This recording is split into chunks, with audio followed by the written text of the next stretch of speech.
So the next point is about reduction of regional disparities. तो हमारा जो this was again one of the main objectives of development कि हमको जो है रीजनल डिस्पैरिटीज जो होते हैं वो कम करना था, क्योंकि कुछ जगह होते हैं कि काफ़ी ऐसे जगह हैं जो बहुत ही पिछड़े हुए इलाके हैं, बहुत ही ज़्यादा रूरल एरियाज़ है जहाँ पे हम लोग पहुँच तक नहीं पाते, तो ऐसे एरियाज़ जो है डेवलपमेंट से जो है छूट जाते हैं। जब हम ट्रिकल डाउन इफेक्ट की भी अगर हम बात करें, जो सोसाइटी में जो बेनिफिट हो रहा है वो उन तक नहीं पहुँच पाता है। तो हमारा डेवलपमेंट जो था, हम जो 1991 में जो इकोनॉमिक रिफॉर्म्स भी जो हम कर रहे थे, हमारा मेन ऑब्जेक्टिव ये था कि वो रीजनल डिस्पैरिटीज़ को हटाना, एंड डिफरेंट स्टेट पॉलिसीज़ भी बनाए गए थे जिससे कि हम जो है बैकवर्ड रीजन वगैरह की जो है मदद कर सके। और अगर हम जो है एलोकेशन की बात करें, एलोकेशन इन द सेंस कि जब हम बजट वगैरह बनाते हैं तो हम फंड एलोकेट करते हैं टू डिफरेंट सेक्टर्स, या लाइक हेल्थ केयर में हम डिफरेंट अमाउंट हम फिक्स कर देते हैं कि इतने करोड़ रुपए हेल्थ केयर के डेवलपमेंट के लिए जाएंगे,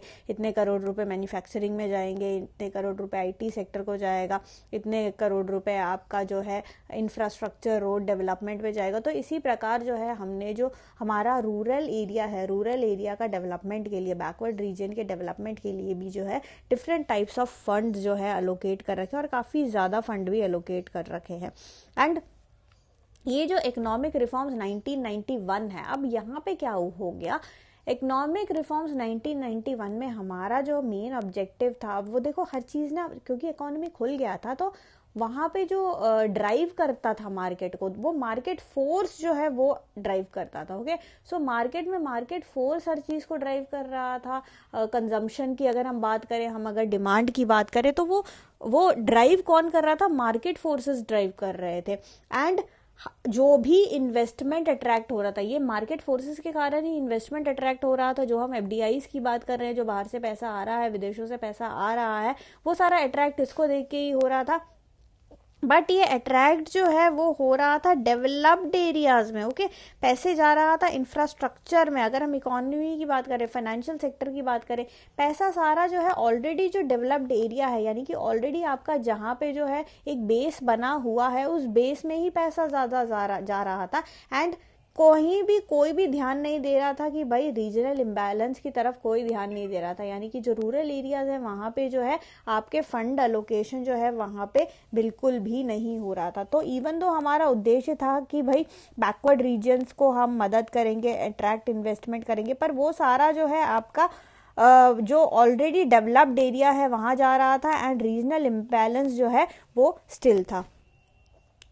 अब हम एक फिगर देख लेते हैं। ये आपका टेबल है 17.8, जो कि which shows the state wise net state domestic product from 1991 to 2003। So ये फिगर है, ये काफ़ी सारे स्टेट्स का फिगर है।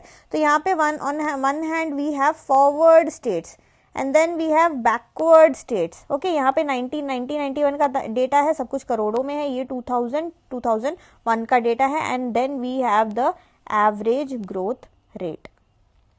सो यहाँ पे फॉरवर्ड स्टेट्स में we have Punjab, Haryana, Maharashtra, Gujarat, Tamil Nadu, Andhra Pradesh, Kerala, Karnataka, West Bengal. और जो बैकवर्ड स्टेट्स है वो रह गए हमारे राजस्थान, मध्य प्रदेश, आसाम, उत्तर प्रदेश, बिहार एंड उड़ीसा। तो अगर हम फॉरवर्ड स्टेट्स का डेटा ही देखें तो आप देख सकते हो फॉरवर्ड स्टेट्स का जो ग्रोथ है, ग्रोथ रेट जो है वो 6 का है। ओके, ये ग्रोथ रेट है।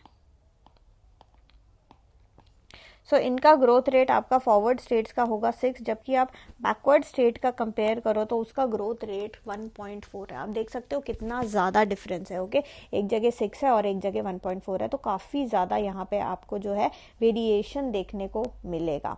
पंजाब वगैरह का आप देख सकते हो कैसा डेटा बड़ा है। ये डेटा तो इंक्रीज ही हुआ, डेटा ऑब्वियसली ये इम्प्रूव ही होगा। बट अगर आप बैकवर्ड स्टेट से कंपेयर करो ना, इन दोनों फिगर्स को अगर आप कंपेयर करो तो आप देखोगे कि जो प्रोपोर्शनली जो बड़ा है ना, वो उतना प्रोपोर्शनली बड़ा नहीं है। इनफैक्ट इन दोनों का जो गैप है ना, गैप वो और ज़्यादा बढ़ गया है। तो हमें यहाँ पे उल्टा चीज़ हुआ है। हमने सोचा था जो रिफॉर्म प्रोसेस है, रिफॉर्म प्रोसेस से ये जो गैप है, जो फॉरवर्ड स्टेट और बैकवर्ड स्टेट का जो ग्रोथ रेट का जो गैप है वो कम होगा। बट इनफैक्ट हुआ क्या, ये अगर आप इसके परसेंटेज वगैरह निकालोगे ना, तो ये गैप उल्टा वाइडन ही हुआ है, बहुत ज़्यादा हुआ है ये हमारा गैप। और बहुत सारे कमिटीज़ भी थे, जैसे कि प्लानिंग कमीशन भी हो गया, डॉक्टर MJ कुरियन थे जो प्लानिंग कमीशन में थे, और इन्होंने बहुत ज़्यादा एक्सटेंसिव स्टडी किया था on the topic of widening regional disparity in India. And इन्होंने यही देखा कि बहुत ज़्यादा वेरिएशन है, ओके, बहुत ही ज़्यादा, कुछ ज़्यादा ही वेरिएशन है इन दोनों स्टेट्स में। और उन्होंने ये देखा कि भाई जितने भी, जैसे कि फाइनेंशियल, जितने भी जो असिस्टेंस रिसीव होता है, देखो असिस्टेंस मिलता है स्टेट्स को, एंड इन्होंने ये नोट किया कि जो फाइनेंशियल असिस्टेंस मिलता है ना, वो स्टेट फाइनेंशियल कॉर्पोरेशन को, जो फॉरवर्ड स्टेट्स में है ना, उनको ज़्यादा मिलता है as compare to backward state. तो जो भी फाइनेंशियल सपोर्ट मिलता है इनको ज़्यादा मिलता है, तो ये इससे तो जो वो डिस्पैरिटी जो है वो ऑब्वियसली जो है बढ़ेगा ही बढ़ेगा ना। तो ये चीज़ जो है यहाँ पे हम एनालाइज कर सकते हैं, हम जो असेसमेंट कर रहे हैं हम यहाँ पे ये चीज़ देख सकते हैं। प्लस जो पोस्ट लिबरलाइजेशन पीरियड में हमने यही देखा कि जो पब्लिक सेक्टर इन्वेस्टमेंट है, पब्लिक सेक्टर में देखो इन्वेस्टमेंट काफ़ी ज़्यादा कम हुआ है, क्योंकि उसके बाद जो है प्राइवेट प्लेयर्स ज़्यादा आए थे। ओके, सो यहाँ पे जो पब्लिक सेक्टर है उनका बहुत ही कम इन्वेस्टमेंट है, एंड ये जो पब्लिक सेक्टर है वो ज़्यादा बैकवर्ड स्टेट्स में उल्टा ज़्यादा है, क्योंकि पब्लिक सेक्टर देखो वो ना प्रॉफिट के लिए नहीं होता, वो हर जगह डेवलपमेंट उन मकसद से होता है, नॉन प्रॉफिट की तरह वो एक तरीके से चलते हैं, बट और वो जो है मेनली कॉन्सेंट्रेटेड बैकवर्ड एरियाज में वो काफ़ी ज़्यादा होते हैं। तो अगर आप इन्वेस्टमेंट ही उनका कट डाउन कर दोगे तो ऑब्वियसली यहाँ पे जो है बैकवर्ड स्टेट्स का जो इन्वेस्टमेंट है वो ऑब्वियसली कट डाउन आपका हो जाएगा। तो ये सारी चीज़ें जो हैं हम देख सकते हैं कि कंपैरिजन में ये चीज़ हम एनालाइज कर सकते हैं।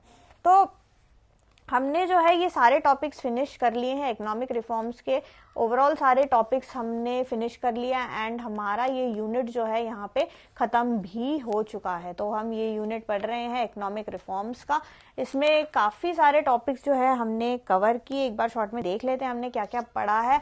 हमने देखा कि भाई इकोनॉमिक पॉलिसीज़ जो है, इकोनॉमिक पॉलिसीज़ वो हमें उसकी ज़रूरत वगैरह क्यों रही। फिर हमने जो है 1991 में जो है हमारा जो LPG का कॉन्सेप्ट आया उसके बारे में हमने पढ़ा, लिबरलाइजेशन क्या होता है, प्राइवेटाइजेशन, ग्लोबलाइजेशन। फिर हमें लगा कि भाई ट्रेड पॉलिसी जो है हमारा उतना ज़्यादा सही नहीं है, क्योंकि लिबरलाइजेशन, प्राइवेटाइजेशन, ग्लोबलाइजेशन इन सब के चलते जो है हमारा इकोनॉमी क्योंकि खुल गया था, तो हमें भी जो है ट्रेड पॉलिसी, अगर आपको देखो इन्वेस्टमेंट अट्रैक्ट करना है ना बाहर से, तो आपके अपने पॉलिसीज़ में चेंजेस करने ही पड़ेंगे। आप स्ट्रिक्ट, बहुत ही ज़्यादा स्ट्रिक्ट और रिजिड सिस्टम से नहीं काम कर सकते, नहीं ट्रेड कर सकते हो, नहीं बिजनेस चला सकते हो, नहीं पैसे कमा सकते हो, फॉरेन करेंसी भी जो है आप नहीं कमा सकते हो ऐसा। तो उसके लिए जो है रिफॉर्म की ज़रूरत थी, और इसी चक्कर में जो है हमने ट्रेड पॉलिसी रिफॉर्म्स भी करे।